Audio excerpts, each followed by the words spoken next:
विश्ववंदनीय विश्वशांतीदूत महाकारुणिक तथागत सम्यक संबुद्ध तथागतांचा पावन पवित्र सद्धम्म त्या सद्धम्माचा सातत्याने प्रचार आणि प्रसार करणारा सदापूजनीय भिक्खू संघ बुद्धधम्म आणि संघ या महान तीन रत्नाची आम्हा सर्वांना माहिती करून देणारे आम्हा सर्वांचा आधारस्तंभ भारतीय घटनेचे शिल्पकार बोधिसत्व गुणपेतंग डॉक्टर बाबासाहेब आंबेडकर यांच्या धम्मक्रांतीमध्ये शेवटच्या श्वासापर्यंत समर्पित राहतो। आज या पुण्यप्रसंगी दिवंगत आई निंबाबाई नारायण वानखेडे आईंचं निधन वयाच्या 94व्या वर्षी 30 तारखेला झालेला आहे। त्यानिमित्ताने आज आईचा जलदान विधीचा कार्यक्रम वानखेडे परिवारामध्ये या ठिकाणी आपण संपन्न करत आहोत।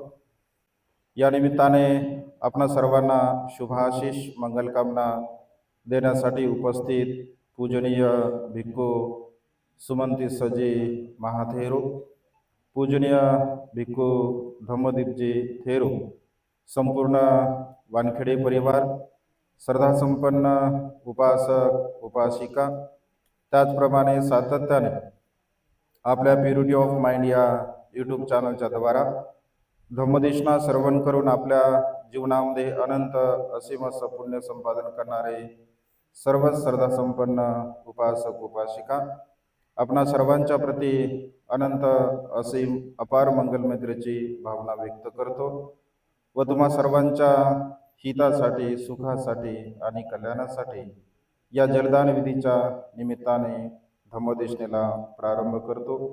आपण सर्वांनी शांत चित्ताने एकाग्र चित्ताने तथागतांच्या श्रेष्ठ धम्मदेशनेला श्रवण करावे, ग्रहण करावे। आज या प्रसंगी वानखेड्यांचा जलदान विधी आपण संपन्न करत आहोत। खरं तर आई म्हणजे मृत्यूला प्राप्त होण्याच्या पूर्वी आमचा कोकण दौरा होता आणि कोकण दौरा असतानाच वानखेडे साहेबांनी फोन केला की म्हणते आईची तब्येत थोडी म्हणजे सिरियस आहे, तर शेवटी का होईना एक बुद्धवचन आईला आपण ऐकवायला पाहिजे। जवाग साहेबांनी सुद्धा फोन केला। 23 तारखेला आमचा कोकण दौरा संपला आणि अगदी 24 तारखेलाच आम्ही आलो। आईसाठी परित्राण घेतला गेला। म्हणजे सांगायचं तात्पर्य असं आहे की जन्म आणि मृत्यू तर हे सत्यच आहे। जन्मास येणारा प्रत्येक सत्व एक ना एक दिवस मृत्यूला प्राप्त होणारच आहे। हे निसर्गातील सर्वश्रेष्ठ सत्य आहे, याला कोणीही नाकारू शकत नाही। आणि त्यामुळे मृत्यू कसा यावा, भगवंत असे म्हणतात या संसारामध्ये मृत्यू हा सर्वात जवळचा मित्र आहे। मृत्यू सारखा मित्र या संसारामध्ये दुसरा कोणताच नाही। जेव्हा आपण जन्मास येतो तेव्हापासून ते अगदी मृत्यूच्या शेवटच्या क्षणापर्यंत हा मृत्यू आपल्या सोबत असतो। सुखामध्ये सोबत असतो, दुःखामध्ये सोबत असतो। आणि त्यामुळे मृत्यू हा शब्द ऐकला की मनुष्याला भीती वाटते, कारण शरीराप्रती मनुष्याला प्रेम आहे। मनुष्याला असं वाटतं की मी दीर्घ आयुष्य जगावं, माझं जीवन दीर्घ काळापर्यंत मी जगलो पाहिजे, असे एक मानसिकता आपल्या चित्तामध्ये असते। कारण मनुष्याच्या चित्तामध्ये मृत्यू हा भीतीदायक मनुष्याने करून टाकलेला आहे। परंतु हे सत्य जेवढ्या लवकर मनुष्य स्वीकारतो तेवढ्या लवकर मनुष्याच्या मनातील जे दुःख असते ते दुःख पूर्णपणे नष्ट होते। बुद्ध सुद्धा या संसारामधून निघून जात असतात, बोधिसत्व सुद्धा या संसारामधून निघून जात असतात, सर्वसामान्य व्यक्ती सुद्धा या संसारामधून निघून जात असतो। परंतु भगवंत असे म्हणतात की आपण किती वर्ष जगलो याला विशेष महत्व नाही, तर आपण कशा पद्धतीने जगलो याला मात्र विशेष महत्व आहे। हजारो वर्ष एखादा मनुष्य जीवन जगत असेल, पण तो प्रमादामध्ये असेल, आळसामध्ये असेल, रागामध्ये, द्वेषामध्ये, लोभामध्ये, अकुशल कर्म करण्यामध्ये जर तो जीवन जगत असेल तर ते पशुतुल्य जीवन आहे असं भगवंताचं वचन आहे. परंतु भगवंत असे म्हणतात की अगदी अल्प अवधीमध्ये मनुष्याला अगदी अल्प आयुष्य लाभलं, परंतु स्मृतियुक्त तो जगला, चांगल्या प्रकारे मैत्रीने, चांगल्या प्रकारे बंधुत्वाने, चांगल्या प्रकारे सम्यक अजविकेने आणि अत्यंत चांगल्या प्रकारचं काया वाचा मनाने कुशल कर्म करून जर तो मनुष्य जीवन जगला, मग त्याला अल्प अवधी जरी लाभला, म्हणजे अल्प आयुष्य जरी लाभलं तरी त्याचं जीवन हे सार्थक आहे असं भगवंताने म्हटलं. त्यालाच अनुसरून बोधिसत्व असं म्हणतात की 100 वर्ष गुलामगिरीयुक्त जीवन जगण्यापेक्षा एक दिवस वाघासारखं मनुष्याने जीवन जगावं. फरक वेगळा आहे. भगवंताची वाणी ही मृदू असते, बोधिसत्व बाबासाहेबांची वाणी थोडी म्हणजे आक्रमक असते, परंतु उद्देश मात्र एकच आहे. बाबासाहेबांचा उद्देश, भगवंताचा उद्देश हा एकच आहे आणि त्यामुळे आयुष्य आपल्याला लाभत असते. आता 94 वर्षाचं आयुष्य म्हणजे आईला जवळपास लाभलेलं आहे आणि शेवटच्या क्षणी का होईना बघा, 24 तारखेला आम्ही परित्राण घेतला आणि मला वाटतं की 31 तारखेला म्हणजे आईचं निधन झालेलं आहे. 30 तारखेला आईचं निधन झालं, तर म्हणजे अगदी 8 दिवसामध्ये, परंतु मृत्यूच्या काही क्षणापूर्वी का होईना बुद्ध वचनाचा पाठ आईने श्रवण केला. हे त्यांच्या जीवनातील अत्यंत कुशल कर्म आहे, पुण्यकर्म आहे. कारण बुद्ध वचनाचा पाठ श्रवण करणे हे आपल्या जीवनातील महान असं कुशल कर्म आहे, पुण्यकर्म आहे. अनागारिक धम्मपालांचा मृत्यू बुद्ध वचन श्रवण करता करता झालेला आहे. आपण कॅसेटमध्ये ऐकतो, बौद्ध साहित्यामध्ये वाचतो की बोधिसत्व गुणवेतक डॉक्टर बाबासाहेब आंबेडकर सुद्धा म्हणजे झोपण्याच्या पूर्वी बुद्ध वचनाचा पाठ श्रवण करत असत. हे मानवी जीवनातील अत्यंत महान आणि असीम असं पुण्यकर्म आहे, कुशल कर्म आहे. आणि त्यामुळे बुद्ध वचन श्रवण करत करत जेव्हा मनुष्याला मृत्यू येत असतो तर तो मृत्यू मात्र आपल्या जीवनामध्ये दुःखदायक नसतो.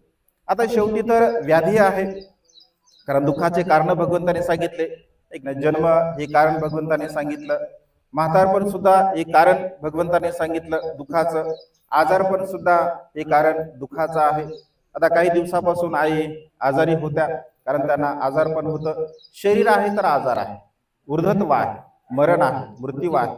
भगवंत असे म्हणतात की मनुष्याच्या जीवनामध्ये या सर्व प्रकारच्या घटना घडत असतात, परंतु आपण कशा पद्धतीने जीवन जगतो हे अत्यंत महत्वपूर्ण आहे. जर भंतेजीने सांगितल्याप्रमाणे ऊर्ध्वत्व काळ जरी असेल तर माता पित्यांची सेवा करणे हे उत्तम मंगल आहे. भगवंताने महामंगल सूत्रामध्ये भगवंत असे म्हणतात की माता पितू पठानं पुत्तदारस संगहो अनाकुला चक्कमंता एतन मंगलमुत्तम. मृत्यूच्या नंतर आपण त्यांच्या प्रती काय करतो आणि काय नाही करत याला विशेष असं महत्व नाही आहे. पुण्य तर आहे, आपण पुण्य तर करतच असतो, जलदानच्या निमित्ताने ते पुण्य केलंच पाहिजे. परंतु भगवंत असे म्हणतात की जिवंतपणे जे खऱ्या अर्थाने माता पित्यांची खूप चांगल्या प्रकारे सेवा करत असतात तर त्यांना पश्चाताप होत नाही, त्यांना दुःख होत नाही, त्यांना वेदना होत नाही. का? कारण जे कर्तव्य असतात, जे नैतिक कर्तव्य असतात, ते नैतिक कर्तव्य बघा त्यांनी पूर्ण केले आहे. आणि त्यामुळे मला तरी असं वाटतं की वानखेडे परिवार धार्मिक आहे. बुद्ध धर्म संघाच्या प्रती त्यांच्या चित्तामध्ये अनंत असीम श्रद्धा आहे आणि परिवार धार्मिक असल्यामुळे नक्कीच माता पित्यांची सेवा करणे एक उत्तम मंगल आहे, चांगल्या प्रकारचं मंगल आहे. आणि आई वडिलांची सेवा केल्यामुळेच एवढं बघा आईला म्हणजे आयुष्य लाभलेलं आहे. आणि त्यामुळे जीवन जगत असताना माता पित्यांची सेवा करणे हे मनुष्याच्या जीवनातील उत्तम असं मंगल आहे असं भगवंतांनी सांगितलं आहे. आणि त्यामुळे जीवन जशा पद्धतीने आपण जगत असतो, कशा पद्धतीने जीवन जगल्यानंतर एक समाधानपूर्वक मनुष्याला मृत्यू आला पाहिजे असं भगवंतांनी म्हटलं आहे. आता आम्ही अनेक ठिकाणी जातो बघा, जलदान नदीच्या निमित्ताने किंवा अनेक प्रकारच्या कार्यक्रमाच्या निमित्ताने सुद्धा आम्ही जातो. तर बऱ्याच ठिकाणी लोक जेव्हा सांगतात की भंतेजी अत्यंत दुःखद असा मृत्यू झाला, बऱ्याच दिवसापासून मलमूत्रामध्ये म्हणजे पडलेले होते. जसं स्वर्ग आणि नरकाची बघा व्याख्या करतो आपण, नाही का? स्वर्ग आणि नरकाची कधी कधी व्याख्या केली जाते, तर भगवंत असे म्हणतात की जिवंतपणे ह्या सर्व गोष्टी आपल्याला पाहायला मिळत असतात, ऐक ना. भगवंताच्या काळामध्ये एक भिक्खू सुद्धा बघा मलमूत्रामध्ये म्हणजे पडलेला होता. तर भगवंत असे म्हणतात की आपण त्यांची सेवा केली पाहिजे, कारण वृद्ध लोकांची सेवा करणे, माते पित्याची सेवा तर आपण केलीच पाहिजे, परंतु वृद्ध लोकांची सेवा करणे हे महान आणि असीम असं पुण्यकर्म आहे. कारण ही गोष्ट भगवंताने स्वतः केली बघा. भगवंताने स्वतः भिक्खूची सेवा केली, आजारी भिक्खूची स्वतः सेवा केली, आणि त्यामुळे माते पित्याची सेवा करणे, आजारी लोकांची सेवा करणे हे एक उत्तम मंगल आहे असं भगवंताने म्हटलं आहे. आणि त्यामुळे वानखेडे परिवाराने आईची नक्कीच बघा सेवा केली. हे कुशल कर्म आहे, हे पुण्यकर्म आहे. आणि त्यामुळे या जीवनाला मनुष्याने समजून घेण्याचा बघा प्रयत्न केला पाहिजे. जीवन फार क्षणभंगुर आहे, फार परिवर्तनशील आहे. भगवंत असे म्हणतात की केव्हा कधी कुठे मनुष्य मृत्यूला प्राप्त होईल हे आपण सांगू शकत नाही. अगदी क्षणाचा सुद्धा मनुष्याचा भरोसा नाही आहे. आणि त्यामुळे या मरणधर्मी शरीराला आपण समजून घेतलं पाहिजे. या मरणधर्मी शरीराला, या मरणधर्मी जीवनाला जर मनुष्याने समजून घेतलं तर खऱ्या अर्थाने जीवनाचा एक अर्थ आपल्याला प्राप्त होत असतो. पशुतुल्य जीवन जगू नये असं भगवंताने म्हटलं आहे. म्हणजे मनुष्य आपण आहोत, आपल्याकडे प्रज्ञा आहे, आपल्याकडे विवेक आहे, आपल्याकडे ज्ञान आहे. आपण काय करावं, काय करू नये, काय केलं पाहिजे, काय नाही केलं पाहिजे हे मनुष्याला कळायला पाहिजे. कारण मनुष्याच्या जीवनामध्ये सर्व प्रकारचे सद्गुण जर आपण धारण केले, त्यानुसार जीवन जगण्याचा जर आपण प्रयत्न केला, तर नक्कीच बघा आपलं जीवन हे सुखकर होत असते. आणि त्यामुळे चांगले कर्म केल्यामुळे, कुशल कर्म केल्यामुळे, पुण्यकर्म केल्यामुळे मनुष्याला आयुष्याचा लाभ होत असतो. सहज आयुष्य मनुष्याला प्राप्त होत नाही. आज घडीला जर आपण विचार केला म्हणजे 94 वर्षाचं आयुष्य भगवंताच्या काळामध्ये बघा 120 वर्षाचं मनुष्याचं आयुमान होतं. म्हणजे सरासरी मनुष्य 120 वर्षापर्यंत जीवन जगत होता. मग कधी 130 पर्यंत, 140 पर्यंत किंवा 150 वर्षापर्यंत सुद्धा भगवंताच्या काळामध्ये अनेक लोक जीवन जगताना आपल्याला पाहायला मिळतात. भगवंताला आपले आयुष्य 80 वर्षाचं आयुष्य लाभलं बघा. पण हळूहळू हळूहळू मनुष्याचं आयुमान अगदी कमी झालेलं आहे. आता जर सरासरी आपण विचार केला तर 60 वर्षाचं मनुष्याचं आयुमान असेल, अधिक तर नसेल. डॉक्टर साहेब आहे, अधिक तर असेल, कारण 60 वर्षाचं आयुमान आहे जास्तीत जास्त आताच्या पिढीला. हे कशामुळे होतं, तर मनुष्याच्या जीवनाची जी जीवनशैली आहे, जीवन पद्धती आहे, जगण्याची जीवन पद्धती आहे, खाण्यापिण्याची जीवन पद्धती आहे, राहण्याची जीवन पद्धती आहे, या सर्व प्रकारच्या गोष्टींचा परिणाम मनुष्याच्या आयुष्यावरती होत असतो. आयुष्य का लाभतं, हे कुशल कर्म आहे, हे पुण्यकर्म आहे. हे सहजासहजी मनुष्याला आयुष्य लाभत नाही. पुण्यकर्म, कुशल कर्म जर मनुष्याचे असतील, चांगल्या प्रकारचे कर्म जर मनुष्य करत असेल, तर खऱ्या अर्थाने मनुष्याला आयुष्याचा लाभ होत असतो. दीर्घ आयु प्राप्त होणे हे सुद्धा पुण्यकर्म आहे असं भगवंताने म्हटलं आहे. बघा कधी कधी काही लोक अगदी मातेच्या गर्भामध्ये मृत्यूला प्राप्त होत असतात. कधी काही मुलं बघा मातेच्या गर्भाच्या बाहेर आल्यानंतर 1 वर्ष, 2 वर्ष, 3 वर्ष अशा पद्धतीने मृत्यूला प्राप्त होत असतात. जसं भंतेजीने सांगितल्याप्रमाणे अकाली मृत्यू आणि आयुमान संपणे, म्हणजे जेवढं काही आपल्याला आयुष्य लाभलेलं आहे, कारण जेवढं आपलं आयुष्य ठरलेलं असतं बघा, तर त्या कुशल कर्मामुळे, त्या पुण्यकर्मामुळे हे आयुष्य आपल्याला लाभलेलं असतं. आणि त्यामुळे सातत्याने जेवढे अधिक कुशल कर्म, अधिक पुण्यकर्म, चांगल्या प्रकारची कर्म आपण करत असतो, तर नक्कीच या संसारामध्ये आपल्याला आयुष्य लाभत असते. आणि त्यामुळे सातत्याने आपण नेहमी कुशल कर्म, पुण्यकर्म, चांगले कर्म करण्याचा बघा प्रयत्न केला पाहिजे. कारण कर्मरूपाने या संसारामध्ये मनुष्य जिवंत असतो. भगवंत असे म्हणतात की आपण काय कमावलं, किती कमावलं, या सर्व प्रकारच्या गोष्टीने मनुष्य या संसारामध्ये जिवंत राहत नाही. तर कर्म रूपाने, म्हणजे कर्म जशा प्रकारचे असतील त्या कर्म रूपाने बघा मनुष्य या संसारामध्ये जिवंत राहत असतो. कारण संसारातून तर भगवंत सुद्धा जातात, संसारामधून तर बोधिसत्व सुद्धा जातात, संसारामधून सर्वसामान्य लोक सुद्धा या ठिकाणी जात असतात. आणि त्यामुळे आपलं कर्म किती महत्वपूर्ण आहे. ज्या कर्माच्या द्वारा आपल्याला सुख लाभत असेल, ज्या कर्माच्या द्वारा आपल्याला समाधान लाभत असेल, ज्या कर्माच्या द्वारा आपल्याला आनंद मिळत असेल, तर ही कर्म, अशा प्रकारची योग्य कर्म, अशा प्रकारची चांगली कर्म सातत्याने बघा आपण आपल्या जीवनामध्ये करण्याचा प्रयत्न केला पाहिजे. बुद्ध धम्म संघ हे आपल्या जीवनातील अनमोल असे हे आपले रत्न आहे. बाबासाहेबांच्या महान आणि असीम पुण्यामुळे हा तथागतांचा पवित्र धम्म संस्कार आपल्याला म्हणजे प्राप्त झालेला आहे. आणि या धम्म संस्काराला अधिक अधिक आपल्या जीवनामध्ये अंगीकारणे, या धम्म संस्काराला अधिक अधिक आपण धारण करणे, या जीवनाला योग्य प्रकारे आपण समजून घेणे हे आपल्या जीवनातील महान आणि उत्तम असं मंगल आहे. आणि त्यामुळे सातत्याने आपल्या जीवनामध्ये आपण कुशल कर्म करावे, पुण्यकर्म करावं, चांगलं कर्म करावं. जन्म आणि मृत्यू हे तर जीवनाचे दोन चक्र आहेत. जन्मास येणारा प्रत्येक मनुष्य एक ना एक दिवस मृत्यूला प्राप्त होणारच आहे. मग तो चांगला व्यक्ती असो, वाईट व्यक्ती असो, गरीब असो, श्रीमंत असो, लुळा असो, पांगळा असो, कुठल्याही अवस्थेमध्ये जीवन जगणारा व्यक्ती असो, एक ना एक दिवस या संसारामधून तो निघून जाणार आहे.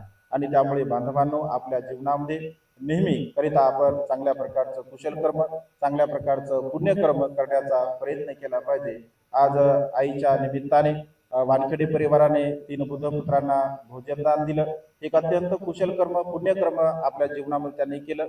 दुसरं चिवरदान सुद्धा या निमित्ताने करत आहेत बौद्ध संस्कृतीला अनुसरून. तेही सुद्धा एक कुशल कर्म, पुण्यकर्म आपल्या जीवनामध्ये अत्यंत महान आणि मंगल कार्य याच्या निमित्ताने ते करत आहेत. आणि त्यामुळे सातत्याने बाबासाहेबांच्या धम्मक्रांतीला अनुसरून आपण जीवन जगण्याचा प्रयत्न केला पाहिजे. कारण बाबासाहेबांचं स्वप्न होतं. बाबासाहेब असं म्हणतात की मला जर आयुष्य लाभलं तर सारा भारत बौद्धमय मी करेन. मला जर आयुष्य लाभलं तर माझं शेवटचं कार्य म्हणजे शेवटचं आयुष्य बुद्ध धम्माचा प्रचार आणि प्रसार करण्यासाठी माझं शेवटचं जीवन मी घालवणार आहे, असं बाबासाहेबांचं वचन होतं. बघा, सारा भारत मी बौद्धमय करेल अशी बाबासाहेबांची संकल्पना होती. परंतु निसर्गाच्या नियमाला अनुसरून बघा, बाबासाहेबांना सुद्धा आयुष्य फार कमी लाभलं. कारण धम्मदीक्षेच्या नंतर अगदी 50-55 दिवसाचं आयुष्य बघा बाबासाहेबांना लाभलेलं आहे. आणि त्यामुळे निसर्गाच्या नियमाला अनुसरून या संसारातला प्रत्येक मनुष्य जात असतो. आणि त्यामुळे सातत्याने आपल्या जीवनामध्ये एक कुशल कर्म, एक पुण्यकर्म, एक चांगल्या प्रकारचं कर्म करून जीवन जगण्याचा बघा आपण प्रयत्न केला पाहिजे. बाबासाहेबांच्या धर्मक्रांतीला अधिक अधिक गतिमान करण्यासाठी आपण काय करू शकतो, आपण कशा पद्धतीने प्रयत्न करू शकतो, हे सुद्धा आपल्या जीवनातील एक महान असं कार्य आहे. कारण बाबासाहेब असं म्हणतात की बौद्ध धर्माचा प्रचार आणि प्रसार करणे हे आपल्या जीवनातील महान असं कुशल कर्म आहे, पुण्यकर्म आहे. ते लोक धन्य आहे की जे लोक 3 रत्नाचा प्रचार आणि प्रसार करण्यासाठी आपलं जीवन घालवतात. आणि त्यामुळे सातत्याने आपल्या जीवनामध्ये आपण बुद्ध धम्म संघाचा प्रचार आणि प्रसार करण्याचं कार्य मोठ्या जोमाने आपण करण्याचा प्रयत्न केला पाहिजे. मला सांगताना अतिशय आनंद होत आहे की जळगाव शहरामध्ये अलीकडे आम्ही गेल्या 6 वर्षापासून वर्षावासाच्या निमित्ताने बघा येत असतो. बऱ्यापैकी म्हणजे सर्वजण तुम्ही जाणता, ओळखता. तर हळूहळू हे धम्म जरवत आहे, धम्माचं काम आहे. तर हळूहळू हे धम्माचं काम मोठ्या स्वरूपामध्ये जळगाव शहरामध्ये आता होताना आपल्याला पाहायला मिळते. आणि त्यामुळे धम्म अधिक गतिमान झाला पाहिजे. बाबासाहेब असं म्हणतात की धम्माचा प्रचार आणि प्रसार हा ख्रिश्चन मिशनरीप्रमाणे झाला पाहिजे. योग्य धम्म प्रचारक जर आपण निर्माण केले, ज्ञानी, विद्वान, सिलवान, गुणवान धम्म प्रचारक जर निर्माण असतील तर खऱ्या अर्थाने धम्माचा प्रचार आणि प्रसार होऊ शकतो. बाबासाहेबांची संकल्पना होती की मोठमोठ्या शहरामध्ये सुंदर आणि सुसज्ज अशा प्रकारचे विहार निर्माण झाले पाहिजे, ज्या विहारामधून खऱ्या अर्थाने धम्म चळवळ, धम्म प्रचारक म्हणजे निर्माण झाले पाहिजे. मुंबई असेल, कलकत्ता असेल, दिल्ली असेल, चेन्नई असेल, अशा मोठमोठ्या शहरामध्ये सुंदर असे विहार निर्माण करावे अशी बाबासाहेबांची संकल्पना होती. परंतु बघा, निसर्गाच्या नियमाला अनुसरून बाबासाहेबांना आयुष्य न लाभल्यामुळे हे कार्य बघा अधुरं राहिलं आहे. आता अलीकडे हळूहळू मोठमोठ्या शहरामध्ये ट्रेनिंग सेंटर निर्माण होत आहेत, भिक्खू निर्माण होत आहेत, उपासक उपासिका निर्माण होत आहे. आपण सुद्धा या खानदेश शहरामध्ये एक चांगल्या प्रकारे धम्माचं सेंटर निर्माण व्हावं.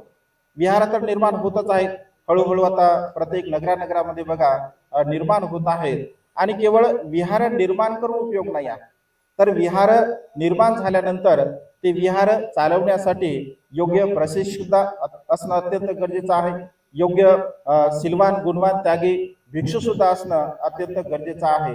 आणि त्यामुळे आम्ही संकल्प केला आपल्या श्रद्धा संपन्न उपासक उपासिकांच्या सहकार्याने की गेल्या इथे चांगल्या प्रकारचं शेल्टर निर्माण व्हावं या दृष्टिकोनातून अगदी जवळच बघा 16.5 एकर जागा आपण मॉनेस्ट्रीसाठी म्हणजे खरेदी केली आहे.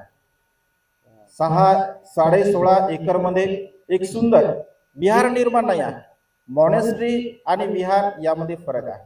मॉनेस्ट्री जिथे भिक्खू निर्माण केले जातात, तिथे उपासक निर्माण केले जातात, उपासिका निर्माण केल्या जातात, म्हणजे जिथे प्रशिक्षण दिल्या जाईल, जिथे प्रशिक्षित भिक्षू निर्माण होतील, प्रशिक्षित उपासक उपासिका निर्माण होतील या दृष्टिकोनातून बघा एक सुंदर असं सेंटर येणाऱ्या काळामध्ये आपल्या या जळगाव शहरामध्ये निर्माण होणार आहे. हे आपल्यासाठी अत्यंत भूषणावह आपल्यासाठी एक ऐतिहासिक असे हे कार्य आहे. आणि त्यामुळे सातत्याने कारण बाबासाहेबांचं धम्म मिशन अधिक अधिक आपल्याला गतिमान करायचं आहे. बाबासाहेबांचा हा संकल्प अधिक अधिक पूर्णत्वास नेण्यासाठी आपल्याला हा प्रयत्न करायचा आणि त्यामुळे सातत्याने त्या कुशल कार्यासाठी चांगल्या कार्यासाठी सुद्धा आपण दान पुण्य करून आपल्या जीवनामध्ये अनंत आणि असीम असं पुण्य संपादन करू शकता.